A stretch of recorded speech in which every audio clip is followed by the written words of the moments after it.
Hi everyone, Sandra Vale here at Homesteading Ways, and today I wanted to talk to you about how I started homesteading and how you can do it too.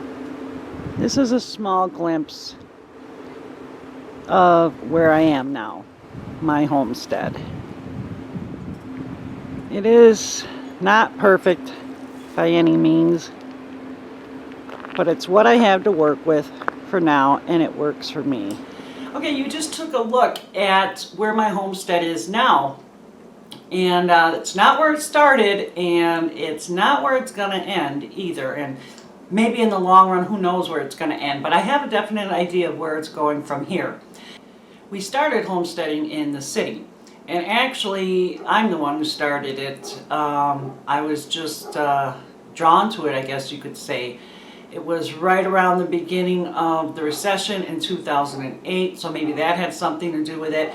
But I always loved gardening, and that is where it really started for me, because beyond my tiny little garden, I wanted to preserve all of my extras, and so that's kind of where I started. I started in food preparation. And as a little background information, I'm born and raised city, lived in Milwaukee my whole life, raised my kids in Milwaukee. Paul, on the other hand, was raised in Illinois in a more rural setting. He did a lot with animals and worked on farms and stuff like that, whereas that was all foreign to me. So at the time in the city, we really didn't do anything with animals other than all our dogs and stuff like that. But like I said, I started with the food. We had kids that were already grown. In fact, most of them were. We had 3 left. They were in their early teen years. We had my dad living with me. So it was kind of a packed house, and it was small. But we made do, and isn't that what homesteaders do? You make do, you problem solve, stuff like that. So I wanted to save a lot of my extra tomatoes and stuff like that from the garden. And what I started off doing was just making sauce and freezing it. So then I moved on to dehydrating, and that was really great too. I'm still using that dehydrator to this day. I love having the flexibility of different methods of food preservation. And like a lot of city people, I was kind of intimidated with canning, because nobody in my family canned. None of my friends canned. I had no idea how you did it. So I researched it and I tried it, and this is water bath canning I'm talking about. So yep, I started canning up tomato sauce and diced tomatoes and stuff like that, and I tried my hand at a few jellies and jams, and I was hooked. That was something great. And while this was going on, still in the city, Paul and I had been talking a lot about how we didn't like what was going on in the city, and we wanted to do more things with our life. We couldn't really go too far outside because we didn't want to uproot the kids from their schools. 2 of them were almost getting ready to drive, and so actually 2 of them were cool with moving to different school. The other one, not so much, but he could be driven there. So we got out of the city. We moved into a really big house, and that's where we started our homesteading, on a grander scale, mind you. We had plenty of room for everyone. We had plenty of room for animals, and Paul was really wanting to get into the animals, and so we started with chickens, and we ended up getting some Nigerian dwarf goats, and we had ducks, and that's when he started his quail business. Paul was really good at quail, and we had a lot of them. And it's great meat if you've ever tried it, and the eggs are super healthy. And that's where most of his business was in selling the eggs. But that's a whole other story in and of itself. But that's where we started the bulk of it. I taught myself how to bake. And when I say bake, I mean bread, because I was doing okay with cakes and pies, but maybe not so much the necessities like bread. And to this day, I can still bake bread, but it's not a pretty bread. I won't say I'm a great baker, because I'm not, but I do bake well enough to feed the family some bread. Then Then I learned how to pressure can. I was super intimidated with that. I was very nervous. And if I want to be honest, those first couple times when that pressure canner was getting up to pressure, I was way on the other side of the kitchen thinking, oh gosh, I hope this thing doesn't explode on me. Well, that didn't happen, and it's never happened. It will probably never happen to you or to me or anyone we ever know. There's so many safety mechanisms built into the canner itself. And that's how I got started for the most part. I wanted to do food preservation, and I wanted to do more for our family, and so did Paul. And like a lot of people that get into homesteading, the catalyst often is just you want a simpler life. Life now is so complicated. There's so much information. There's just so much for us to do, and it's like we're stuck on the on position all the time. And a lot of folks are looking to go back to simpler times. And simpler times means doing more for yourself. And homesteaders 100 plus years ago did more for themselves because they didn't have a choice. They had to take care of themselves and their own and their community, their neighbors too, to a degree, because there was no one else out there to do it for them or to help them to do it, you know. So now it is more of a choice. It's deciding that you don't want to eat your food out of a box filled with chemicals you can't even pronounce. You know, it is making the choice to go outside and tend your garden and take care of your animals rather than sit in front of a TV. Or, you know, homeschooling your kids rather than ranting emails to the administration because you don't agree with what they're teaching your kids. There's a lot of different ways to do homesteading. And in fact, that's the name of this channel, Homesteading Ways. That got started almost 4 years ago on Facebook when I started a Facebook group.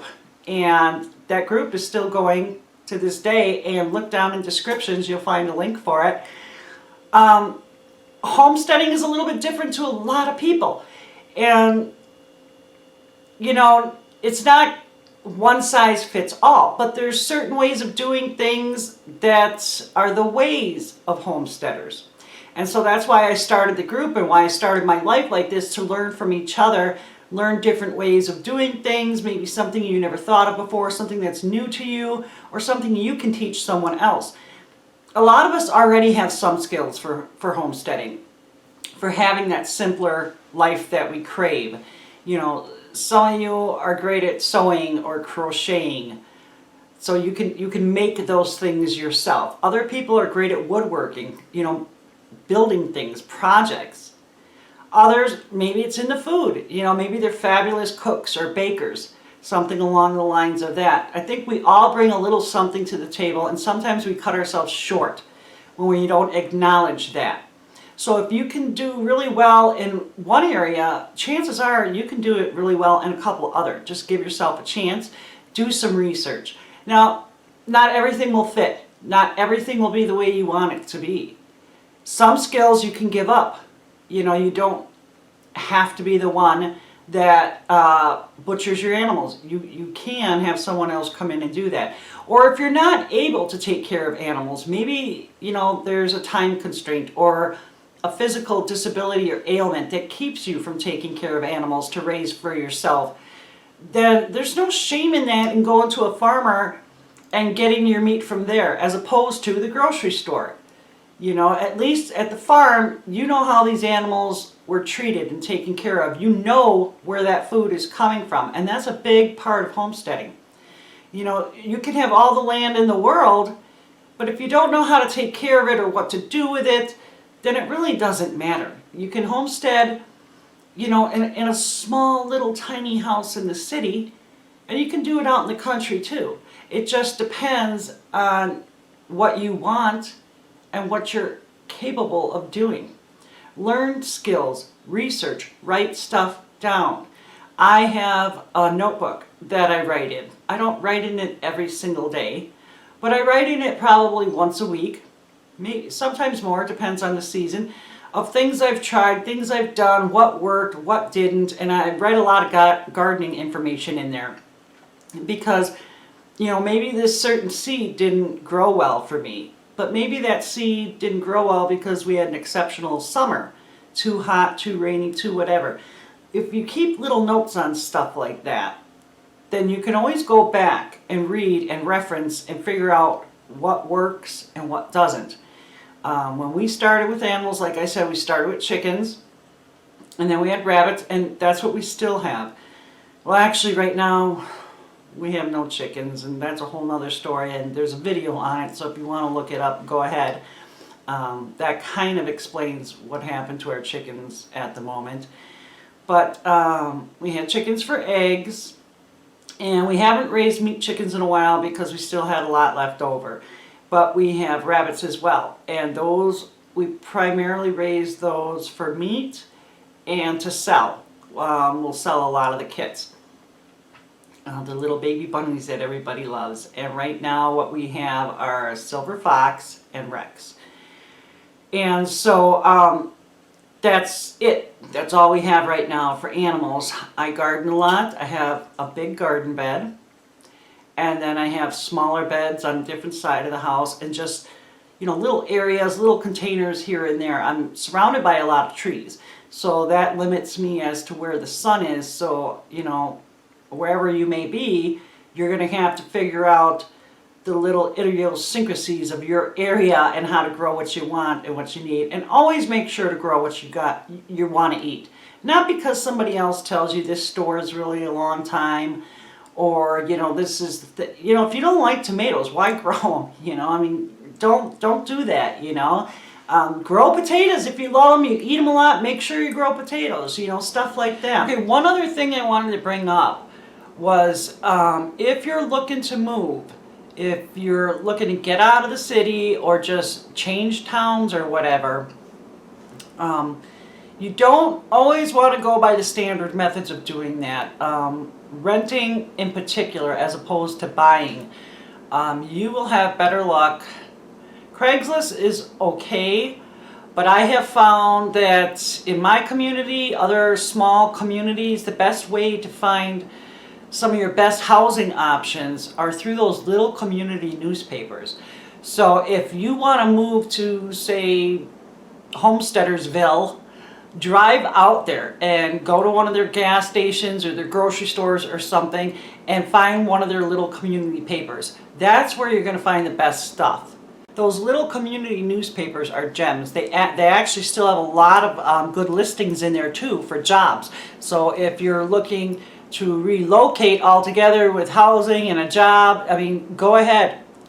Go to those little areas you're looking at, go through those newspapers and keep up on it. You will really be surprised at what you can find. A lot of times you'll find a good sized house with a little bit of land, with good people renting it out. Now if you're looking to buy, I guess I would still hit up the internet first.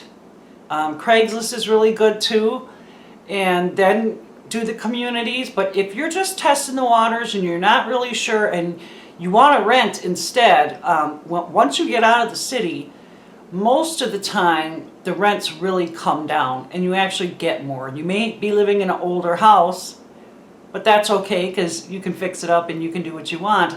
A lot of times those people are, the people who are renting it, the landowners, are a lot more flexible than in the city. There's just not as many ordinances and whatnot. So a lot of times you'll have freedom to do what you want to do. So go ahead and check out all those little community papers and Craigslist. And speaking of Craigslist, that's actually how Paul and I found our off-grid cabin that we're going to be moving to in about a year, a little less than a year, and we're really excited about it. That's just another step in our journey of homesteading. You may never want to live off-grid, and that's okay too, you know. It's not to say we're never going to have electricity or anything like that, because we will. We have solar set up and we have generators, and we're already evolving in what we want in the cabin.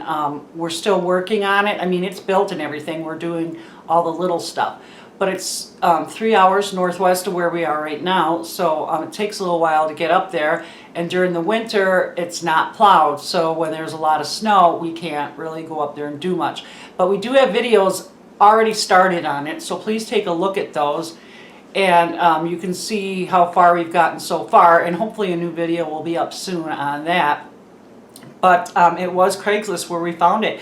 And the builder has become a great friend of ours, and you never know what you can find. So keep your eyes open, talk to people, get those community newspapers, and check out Craigslist and other local forums, I guess, you know, our local websites. Because you keep hitting it up, eventually you're going to find what you want. So what I guess I really wanted to let you guys know is that homesteading is something that's very doable for a lot of people. It's not like all them TV shows you see on cable or whatever. It can be if that's what you want it to be, but it doesn't have to be. And you can always start with baby steps. And in fact, it's probably the best way to start is with baby steps. Get your feet wet a little bit. Try this, try that. Like I said, talk to people, read, research. But don't overanalyze it, you know. Just try, just start, you know. And that's the beginning to homesteading. And that's how I did it. That's how a lot of other people did it. Well, those are my tips or my 2 cents on how to start homesteading. I hope you enjoyed the video. If you did, please thumbs up it. That would be great. Subscribe. That would be awesome. I have a lot of different videos I'm sure you'd enjoy. And I also have those videos on our off-grid cabin. If you've started homesteading, whether it's baby steps or something even bigger, please comment. Let me know down there what you've tried, what's worked for you, what hasn't. It would be great if we could share that information. And don't forget to stop by the website, homesteadingways.com. There's a lot of information there that I'm sure you're going to find helpful. Well, I really appreciate you taking the time to watch this video. That's awesome of you doing that. It was nice talking to you, and you take care.